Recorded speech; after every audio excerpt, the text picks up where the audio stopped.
바로 시작하겠습니다. 먼저 레알 소시에다드와 마요르카의 경기를 분석해 보도록 하겠습니다. 스페인 1부 3위의 소시에다드입니다. 최근 5경기에서 모두 승리를 거두었고 지난 경기에서는 더비 라이벌 빌바오를 3대1로 격파하면서 사기가 완전히 올라가 있는 상태입니다. 만만치 않은 전력을 상대로 하는 것이었고 더비의 특수성까지 감안하면 지난 경기에서의 성과가 매우 크다고 할 수 있는 상황인데 오야르사발의 부활은 천군만마와 다를 바가 없었습니다. 올 시즌 멘데스가 팬들에게 극찬을 받는 경기력을 보여주곤 있으나 전반적으로 세를로트의 경기력이 스탯 대비 아쉬운 상황에서 공격을 만들어줄 수 있는 중앙에 힘이 더 실린 것은 매우 반가운 소식입니다. 지난 경기 득점포를 가동하긴 했지만 오야르사발의 매치핏을 더 올려 후반기에도 성적을 유지하기 때문에 오야르사발이 이번 경기에서는 선발 출전할 수 있을 가능성도 점쳐볼 수 있겠습니다. 결정자는 메르클란츠, 사디크, 솔라, 구에바라, 투리엔테스 선수가 결정할 것으로 보입니다. 스페인 1부 12위의 마요르카입니다. 오사수나에게 0대1로 패했습니다. 공중볼 능력에서 밀릴 것이 예상이 되었고 실제로 팀 내 주포인 무리키가 공중볼 경험 능력에서 부족한 모습을 보였고 아웃필드 선수들 중 가장 적은 터치수를 기록하는 등 별다른 공격 상황을 만들지 못했습니다. 이강인이 다음 리그 경기에서 출전할 수 없기 때문에 이번 경기까지 이강인의 선발 출전은 이번 경기에서도 기대할 수 있을 전망입니다. 올 시즌 이강인이 빅찬스를 만드는 능력에서 출중한 모습을 보이고 있지만 앞서 언급했듯이 소시에다드의 힘은 올 시즌 중원에서 나오고 있다고 해도 과언은 아니라 이강인 홀로 무언가를 만들어 보기는 어렵습니다. 무르키를 활용한 롱볼도 소시에다드의 공중볼 경험 능력을 감안하면 큰 위협을 주기 어려울 전망입니다. 결정자 없습니다. 올 시즌 소시에다드는 지공과 속공 대처 능력에서 모두 출중한 모습을 보이고 있는데 중원의 힘이 워낙 강력한 데다 수비진의 공중볼 경험 능력도 매우 출중한 편입니다. 마요르카가 어떤 방식을 써도 수비진의 흠집을 내기 어려운 구조입니다. 오야르사발이 긴 부상에도 불구하고 지난 경기에서 복입골을 넣으면서 괜찮은 컨디션을 보여준 것도 호재라고 할 수 있는 상태인데 레알 소시에다드의 승리를 예상합니다.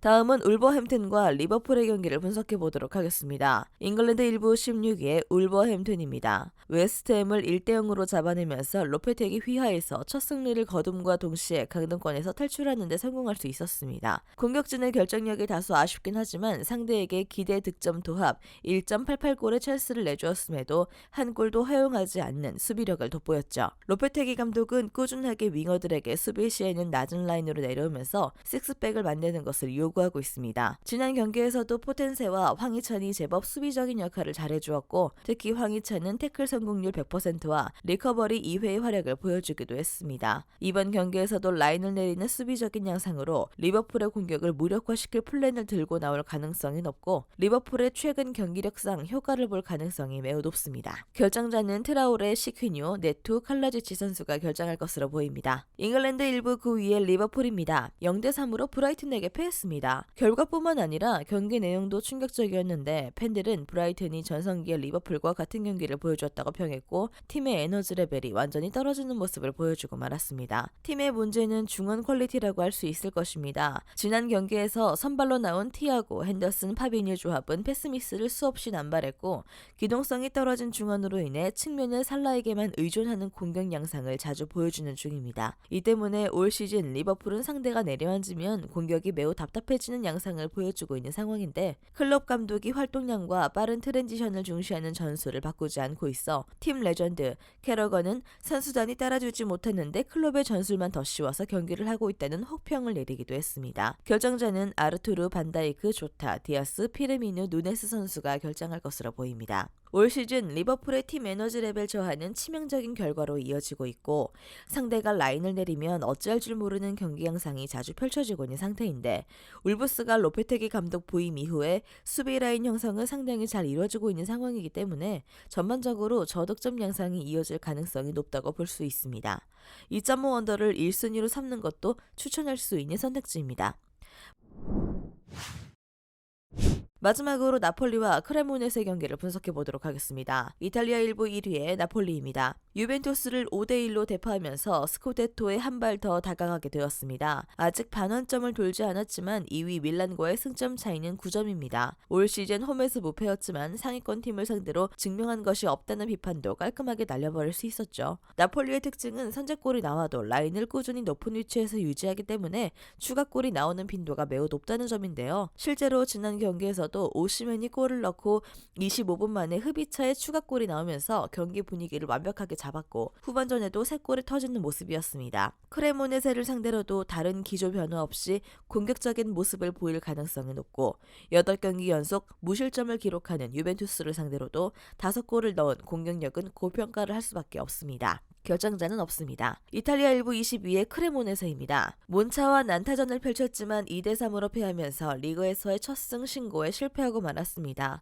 경기 주도권에서는 나름 팽팽한 모습을 보이긴 했지만 찬스를 만들어내는 능력에서 현저히 밀렸다고 볼 수밖에 없는 상황이었죠. 지난 경기 점유율은 5대5 양상을 보이면서 나름 치열한 전개를 보였습니다. 그러나 기대 득점에서 크레모네세는 0.67골밖에 그친 반면 몬차는 2.56골로 수비면에서는 크레모네세가 완벽하게 밀렸다고 할 수 있을 듯합니다. 꾸준히 공격적인 나폴리의 기세를 현재 가지고 있는 전력으로 대응하기는 여러모로 무리라고 보는 것이 옳을 것이고 게다가 자신들의 플랜 A도 전방에서의 활동을 늘리면서 공격적으로 대응하는 것이 아니라 수비적인 리스크를 상당히 진다는 점도 고려해야 할 것입니다. 결정자는 라두 키리케슈 선수가 결정할 것으로 보입니다. 리그에서의 경기가 끝난 지 얼마 되지 않아 로테이션을 다소 돌릴 가능성이 있긴 하나 백업으로 나오는 시메오네 등의 퀄리티도 상당히 훌륭한 편이며 크레모네세가 맞불 양상으로 나오는 경우가 높기 때문에 나폴리의 공격적인 팀 시스템이 빛을 발할 가능성이 높습니다.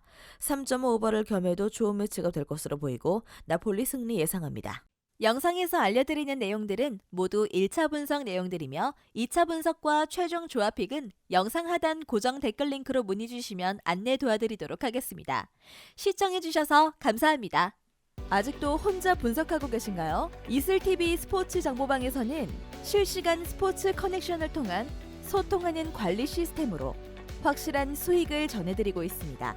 정보방 입장 조건은 없으며 일반인들은 쉽게 접할 수 없는 배당 흐름 분석, 모든 경기 라인업과 결장자, 마지막으로 분석 모델링을 통한 최종 조합픽까지 무료로 제공해드리고 있습니다. 물론 마음에 안 들면 둘러보시고 나가셔도 됩니다. 혼자 하면 단기간으로 수익을 볼 수도 있겠지만 함께하면 장기간으로 꾸준한 수익이 가능합니다. 정보방 무료 참여하시고 꾸준한 수익을 원하시는 분들은 영상 고정 댓글 링크로 문의 주시면 안내 도와드리겠습니다. 늦지 않았습니다. 함께 합시다.